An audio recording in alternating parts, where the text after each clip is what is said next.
வணக்கம் செல்லக்குட்டிகளா, எல்லாரும் எப்படி இருக்கீங்க? நான் உங்கள் சாந்தி சரவணத்தை. இன்றைக்கி நாம் கதை சொல்லி எலி சிறார் கதையிலிருந்து கன்னிக்கோயில் ராஜா மாமா எழுதின கதையில் இருந்து குரங்குகள் துரத்திய எழுத்துக்கள்ன்ற கதையை தான் நாம் கேட்க போகிறோம்.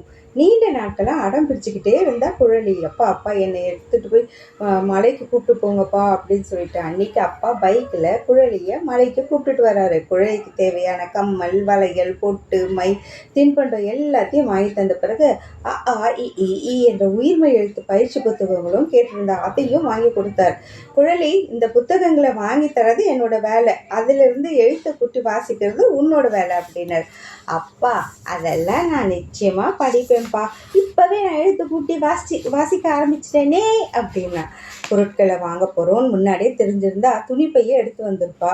அந்த மலை கிராமத்துக்குள்ளே சுற்றுச்சூழலை நெகிழிப்பையை கெடுத்துரும் அப்படின்றதுக்காக எல்லாரும் காகிதப்பை, துணிப்பை தான் பயன்படுத்த ஆரம்பிச்சிருந்தாங்க. கடையில் எந்த பொருள் வாங்கினாலும் இதையே தான் தந்தாங்க. பை கொண்டு வர மறந்தவங்களுக்கு குறைஞ்ச விலையில் துணிப்பையும் விற்பனை செஞ்சாங்க. தேவையானவற்றை வாங்கிட்டு மலைக்கு மேலே பயணிக்க ஆரம்பித்தாங்க குழலியும் அப்பாவும். அந்த மலை 24 கொண்ட ஊசிகளை கொண்டது. வரும்போது ஒவ்வொரு கொண்ட ஊசி வளையவும் எண்ணி சரி பார்த்து கொண்டே வந்தா குழலி. மலை ஏறும்போது அது சரியா இருக்கிறதா, அதிகரிச்சிருக்கா என்பதை தெரிஞ்சுக்க போறேன்னு அப்பா கிட்ட சொல்லிட்டே வந்தா.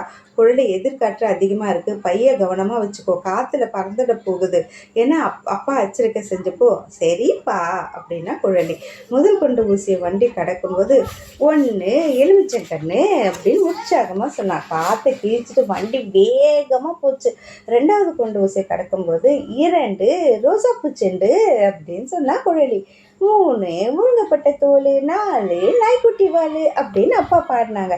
அப்பா, இருப்பா, 3வது கொண்ட ஊசி வரும்போது அடுத்த வரிசையை பாடணும் அப்படின்னா. வண்டி வேகம் அதிகரிக்காம அப்பாவை ஒட்டி கொண்டு 3வது கொண்ட ஊசியை கடக்க நினைக்கும் போது எதிரே வந்த வண்டியை அதிகமான ஆரம் சத்தெல்லாம் அப்படியே பயந்து போன குழலி கையில் இருந்த பையை நழுவ விட்டுட்டா. அந்த பை காற்றுல ஆடி ஆடி தவான்னு கீழே விழுந்துடுச்சு. மலைச்சரிவில் விழும்போது தமிழ் புத்தகத்தில் இருந்த பக்கங்கள் படப்படன்னு காற்றுல அடிச்சிச்சு. அதில் இருந்த தமிழ் எழுத்துக்கள் எல்லாம் கீழே சிதறி விழுந்துச்சு. அந்த புத்தகத்தில் முதல் பக்கத்தில் முதல் வரிசையில் 2வது எழுத்து இருந்த ஆன்னு எழுத்து பறந்து விழுந்துச்சு. விழும்போது எப்படி தெரியுமா சத்தம் போட்டுச்சு? ஹா அப்படின்னு சத்தம், பெரும் சத்தத்தோட கீழே வந்துச்சு. கொஞ்சம் தள்ளி ஐ எழுத்தும் யோ எழுத்தும் ஒன்னா சேர்ந்து விழுந்து ஐயோ அப்படின்னு கீழ்ந்து வந்துச்சு. அந்த சத்தம் மலையில எப்படி தெரியுமா கேட்டுச்சு? ஐயோ ஐயோ ஐயோ அப்படின்னு எதிரொலிச்சிச்சு.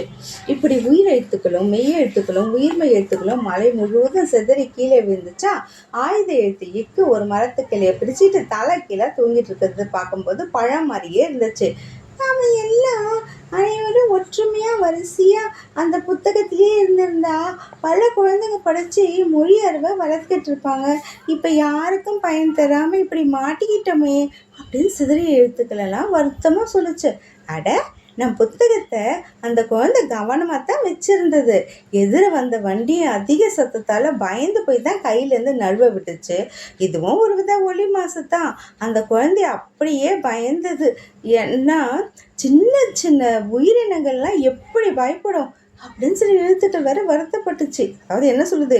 குழலியே பயந்துட்டாலே குட்டி குட்டி உயிரினங்கள் எல்லாம் பயப்படாதா அப்படின்னு கேட்குது. யாரும் கவலைப்பட வேணாம், நாம பிறருக்கு பயனாக தான் இருப்போம் அப்படின்னு அவங்க எடுத்து சொல்லுச்சு.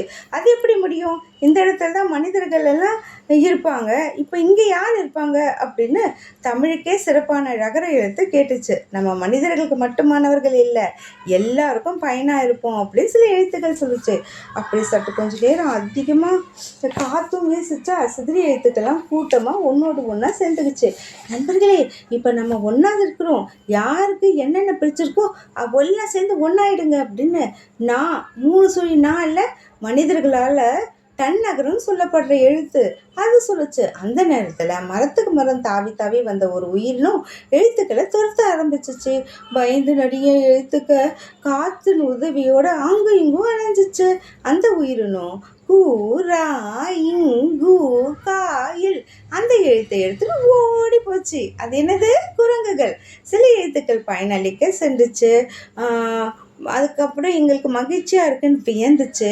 அது மகிழ்ச்சி வியந்து என்ன சொல்லுச்சு, அடா அப்படின்னு அந்த எழுத்துக்கள் சேர்ந்துக்குச்சு.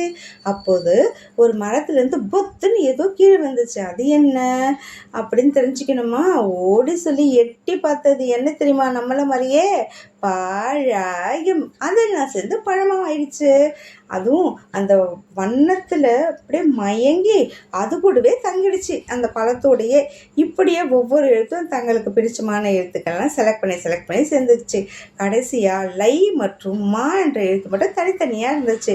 நம்ம நண்பர்கள் எல்லாம் சென்றுட்டாங்க, எல்லாம் ஒன்றா போயிட்டாங்க. நம்ம 2 பேருக்கு மட்டும் புதுசாக எதுவும் கிடைக்கலையே அப்படின்னு ரொம்ப வருத்தமாக லை எழுத்து சொல்லும்போது, அப்படின்னு எனக்கே இல்லை, நீ எனக்கு இடதுபுறமாக இருக்கிற, வலதுபுறமாக வா, நாம் விழுந்த அந்த இந்த இடத்துலையே நாம் எப்படி தெரியுமா சேர்ந்துருப்போம், மலையாக நிற்போம் அப்படின்னு சொன்ன உடனே மெதுவாக நடந்து வந்தலை மாவுக்கு வலதுபுறமாக வந்துச்சு. அந்த இடம் எனக்கும் பிடிச்சிருக்கு அப்படின்னு சந்தோஷமாக சொல்லுச்சு. பேருந்துலேருந்து போயிட்டு இருந்த பள்ளி மாணவர்கள் மாலை மாலை அப்படின்னு உற்சாகமாக சத்தம் எழுப்பினாங்க. என் குழந்தைங்கள்லாம் உற்சாகமாக சத்தத்தை கேட்டு மா எழுத்தும் லை எழுத்தும் சந்தோஷமாக இருந்தது. உங்களிடமிருந்து விடைபெறுவது உங்கள் சாந்தி சரவணத்தை. பாய்.